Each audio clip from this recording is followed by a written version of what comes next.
hope to accomplish with your personal attacks on the speaker? You're saying law statement. Excuse me. This just shows how fake you and the news are.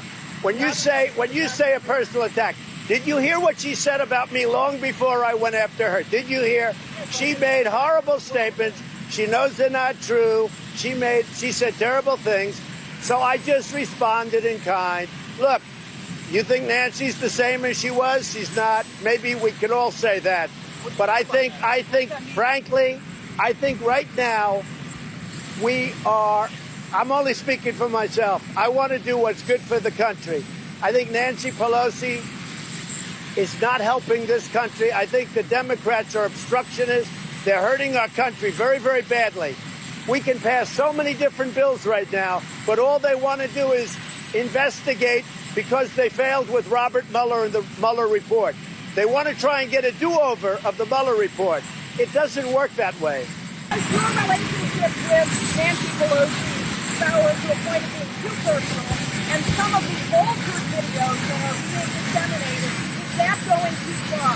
Well, I don't know about the videos. I can tell you that what I'm here is to help the country. That's why I did this. Our country is doing unbelievably well. We have the best economy we've probably ever had. We have the best job numbers we've ever had.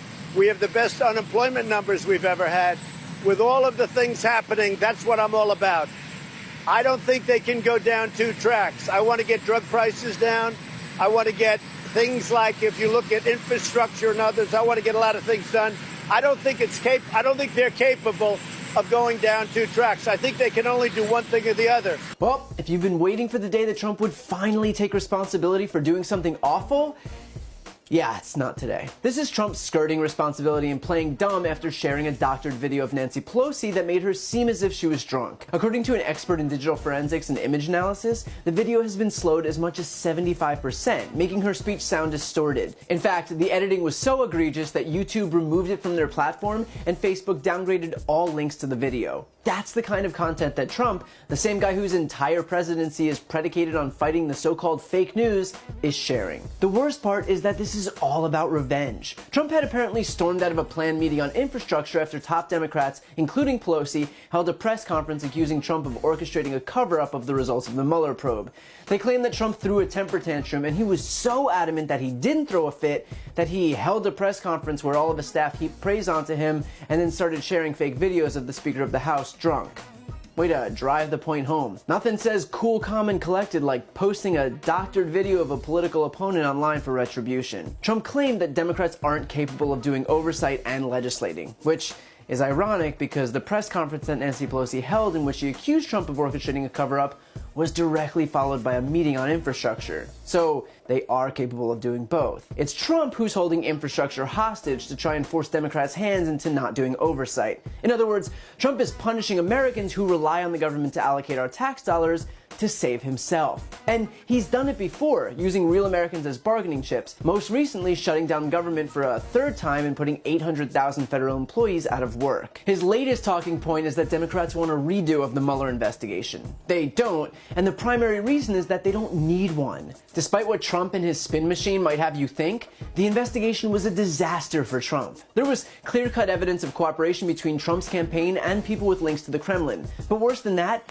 Mueller's report uncovered a staggering 10 instances of obstruction of justice. What Democrats are doing now is using the information compiled by Mueller and moving forward with their oversight in an attempt to decide whether or not they'll impeach the president. Trump trying to claim that Democrats are advocating for double jeopardy is just a lazy tactic to try and convince his base that he was somehow exonerated, when in reality, Mueller explicitly wrote in his report that Congress has the authority to prohibit a president's corrupt use of his authority, that Congress applying the obstruction laws to the president's corrupt exercise of the powers of office accords with our constitutional system of checks and balances and the principle that no person is above the law. In other words, no one is advocating for a redo. Democrats are just following the law, which our quote-unquote law and order president might want to try. Clearly, Trump is getting desperate. With Democrats getting closer and closer to getting Trump's tax returns, to moving forward with impeachment proceedings, to getting Mueller to testify, Trump is willing to do whatever necessary to change the narrative. Only the narrative isn't changing, and he just looks pettier than before.